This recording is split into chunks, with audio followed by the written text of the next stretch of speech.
अच्छा, आज हम किसी भारी भरकम टेक्निकल मैनुअल में नहीं खोएंगे, बल्कि हम उस चीज़ की प्रिवेंटिव केयर के बारे में जानेंगे जो हमारी दुनिया को चलाती है।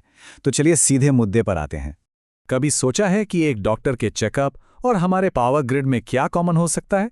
सुनने में थोड़ा अजीब लगता है ना? पर यकीन मानिए आज की हमारी पूरी बातचीत इसी एक सवाल के इर्द गिर्द घूमने वाली है।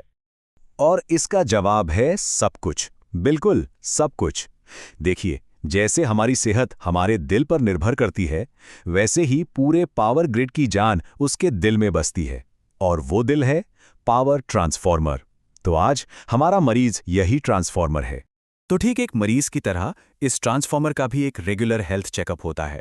और ये इसलिए ज़रूरी है ताकि कोई भी बड़ी प्रॉब्लम आने से पहले ही उसे पकड़ लिया जाए। इस पूरे प्रोसेस को एक फैंसी नाम दिया गया है, कंडीशन मॉनिटरिंग। लेकिन सीधे सीधे कहें तो ये ट्रांसफॉर्मर का एक पूरा हेल्थ चेकअप है जो ये पक्का करता है कि सब कुछ ठीक ठाक चल रहा है। तो चलिए इस जांच के पहले हिस्से पर चलते हैं। हम ट्रांसफार्मर के इलेक्ट्रिकल सिस्टम को उसकी नसें मान सकते हैं, और सबसे पहले हम इन्हीं नसों की सेहत की जांच करने वाले हैं। तो सबसे पहले होता है इंसुलेशन टेस्ट।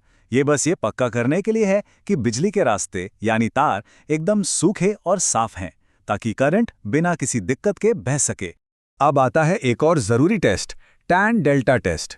ये समझिए एक खास जांच है जो हमें बताती है कि इंसुलेशन मतलब हमारी ये नसें कितनी मजबूत और हेल्दी हैं।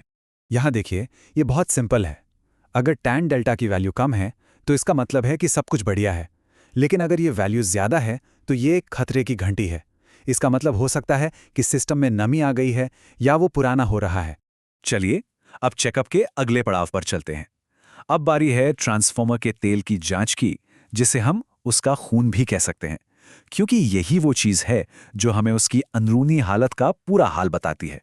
तेल का एनालिसिस समझिए एक ब्लड टेस्ट की तरह है।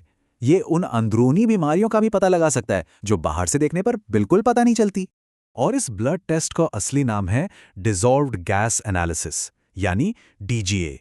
ये तेल में घुली हुई अलग अलग गैसों को पकड़ता है और हर गैस एक खास तरह की अंदरूनी समस्या का संकेत देती है।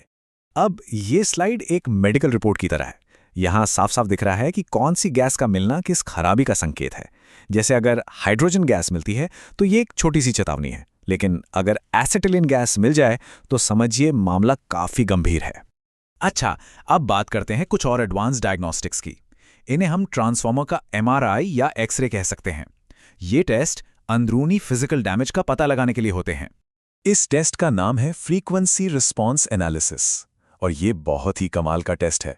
ये ट्रांसफॉर्मर का एक यूनिक इलेक्ट्रिकल फिंगरप्रिंट बनाता है। होता यह है कि जब ट्रांसफॉर्मर एकदम नया और हेल्दी होता है तो उसका एक फिंगरप्रिंट लेकर रिकॉर्ड कर लिया जाता है, और भविष्य में होने वाली सभी जांचों के लिए यही बेसलाइन बन जाता है।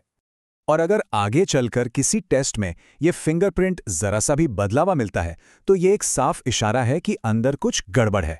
हो सकता है कोई हिस्सा अपनी जगह से हिल गया हो या डैमेज हो गया हो। ये ठीक एक एक्सरे की तरह है जो हड्डी में आया हुआ फ्रैक्चर दिखा देता है। और आखिर में हम ट्रांसफॉर्मर के रिफ्लेक्स चेक करते हैं, मतलब उसके जो ऑटोमेटिक सेफ्टी सिस्टम है वो सही से काम कर रहे हैं या नहीं। मिसाल के तौर पर बुखोल्स रिले टेस्ट को देखिए। ये बिल्कुल वैसा ही है जैसे कोई डॉक्टर घुटने पर हथौड़ा मारकर रिफ्लेक्स चेक करता है। इंजीनियर पहले थोड़ी सी गैस डालकर देखते हैं कि वार्निंग अलार्म बजता है या नहीं, और फिर ज्यादा गैस डालकर देखते हैं कि सिस्टम खुद को बंद करता है या नहीं।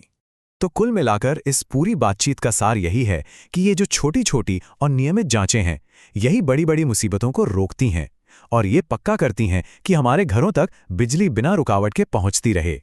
और अंत में बस एक सवाल, जैसे ट्रांसफॉर्मर की ये छिपी हुई देखभाल होती है, वैसे ही और कौन-कौन से ऐसे अदृश्य सिस्टम हैं जो हर पल चुपचाप हमारी इस मॉडर्न दुनिया को सुरक्षित और स्मूथ बनाए रखने के लिए काम कर रहे हैं।